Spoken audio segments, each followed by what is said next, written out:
Hello बच्चों, स्वागत है आपका अपने YouTube चैनल पर। बच्चों, आज हम बाल विकास के आगे के क्वेश्चन करने जा रहे हैं। तो आइए यहाँ पर हम स्टार्ट करते हैं। यहाँ पर सर्वप्रथम क्वेश्चन दे रखा है, निम्न में से समस्या समाधान को क्या बात नहीं करता, मतलब क्या नहीं करता? निर्धारण, अंतर्दृष्टि, मानसिक रूप का या मोर्चाबंदी। तो इसमें अंतर्दृष्टि इसका आंसर सही होगा। अगला क्वेश्चन देखते हैं कि शब्दों में अक्षरों के क्रम को पढ़ने में कठिनाई का अनुभव करना और अक्सर चाहुल स्मृति का हास्य से संबंधित है। तो हमें पता है कि यह पढ़ने से संबंधित समस्या है। तो पढ़ने संबंधित समस्या में डिसलेक्सिया होता है, क्योंकि यह एक बीमारी होती है। सभी के लिए विद्यालयों में सभी की शिक्षा निम्न में से किसके लिए प्रचार वाक्य हो सकता है? संसक्तिशील शिक्षा, समावेशी शिक्षा, सहयोगात्मक शिक्षण या पृथक शिक्षा। तो इसका सही आंसर होगा समावेशी शिक्षा। समावेशी शिक्षा ही होती है जिसमें सभी के लिए शिक्षा का प्रावधान होता है। यहाँ पर अगला क्वेश्चन है कि प्रवाह पूर्णता, व्याख्या, मौलिकता और लचितापन के साथ संबंधित है। यह किसके साथ संबंधित है? प्रतिभा, गुण, अपसारी चिंतन या त्वरण। तो यह सब प्रतिभा के अंतर्गत आते हैं। प्रतिभाशाली विद्यार्थियों को या शिक्षार्थियों से जुड़े प्रश्नों पर अधिक समय देने के लिए कहा जा सकता है। तो यह किसे कहा जा सकता है? इसको हम क्या कर सकते हैं? स्मरण, समझ, सृजन या विश्लेषण। तो इसको हम सृजन कर सकते हैं। अध्यापक के दृष्टिकोण से प्रतिभाशीलता किसका संयोजन है?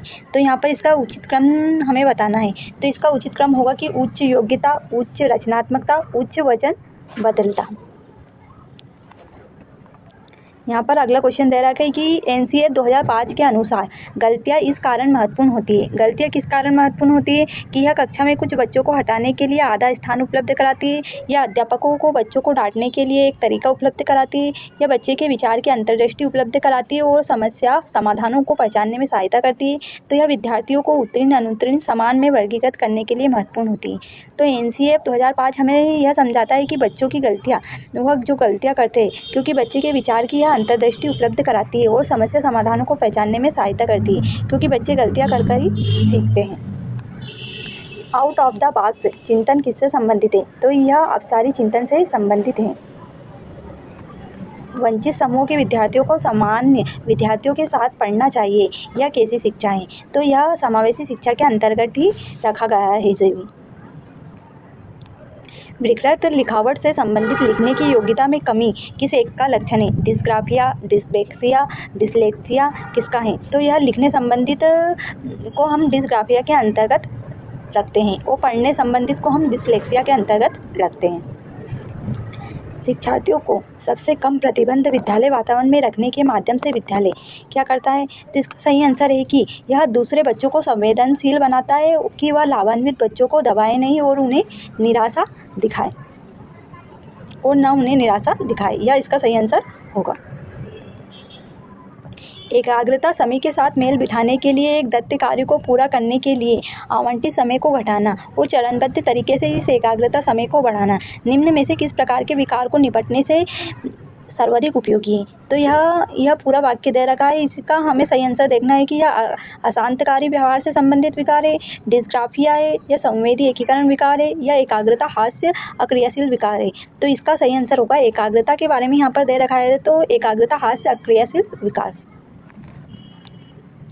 निम्न में से कौन सा उपागम अशांतकारी व्यवहार संबंधी विकार वाले बच्चों के साथ व्यवहार के लिए बच्चों को उसके आसपास के लोगों और सामाजिक संस्थाओं के साथ अंतःक्रिया करने का सुझाव देता है? तो यहाँ इसमें आसपास दे रखा है, मतलब यह पर्यावरण से संबंधित है। तो इसका हम डायरेक्ट आंसर बताएंगे कि यह पर्यावरण से संबंधित है, पर्यावरणीय के अंतर्गत इसे रखा जाता है।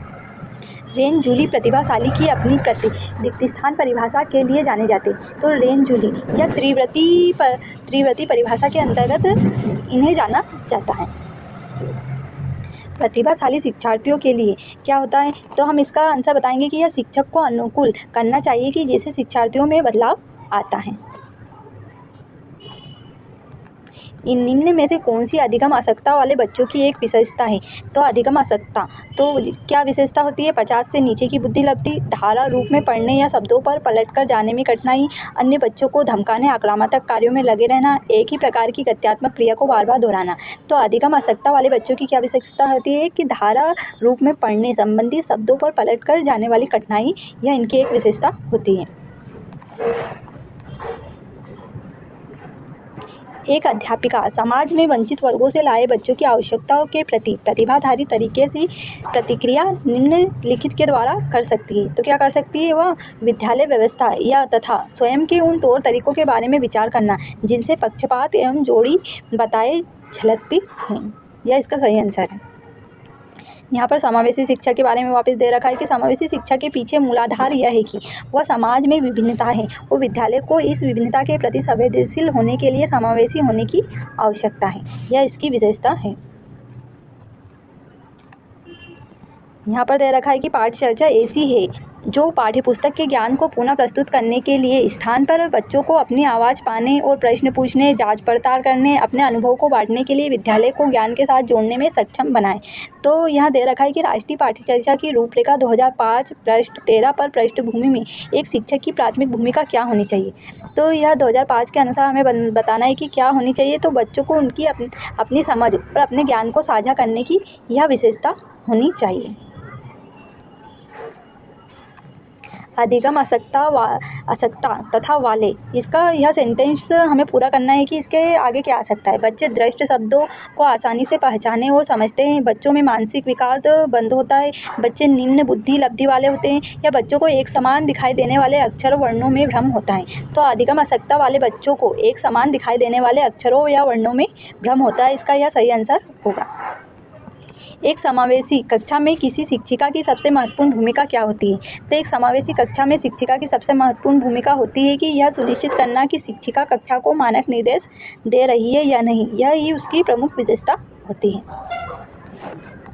निम्न में से कौन सा भूलने का कारण नहीं है। तो मानसिक द्वंद्व, पुनरावृत्ति का अभाव, सीखने की मात्रा या शिक्षक की योग्यता। तो भूलने के ये तीनों कारण हैं।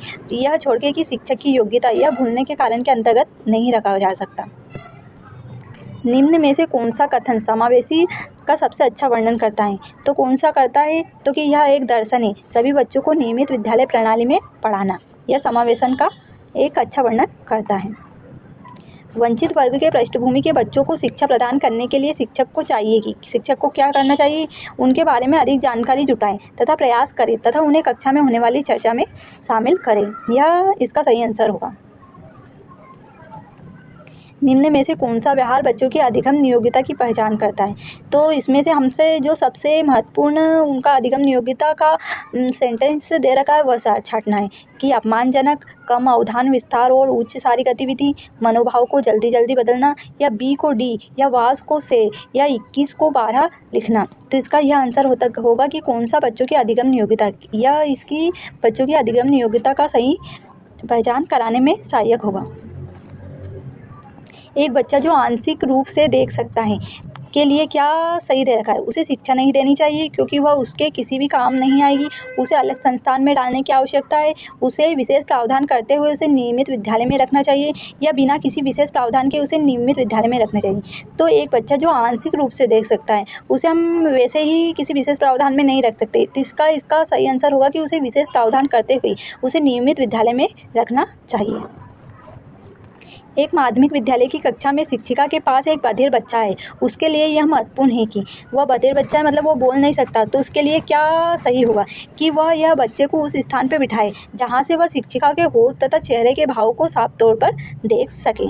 उसे यह आंसर उसका सही होगा कि उसे अच्छा से अच्छा वातावरण प्रदान करें।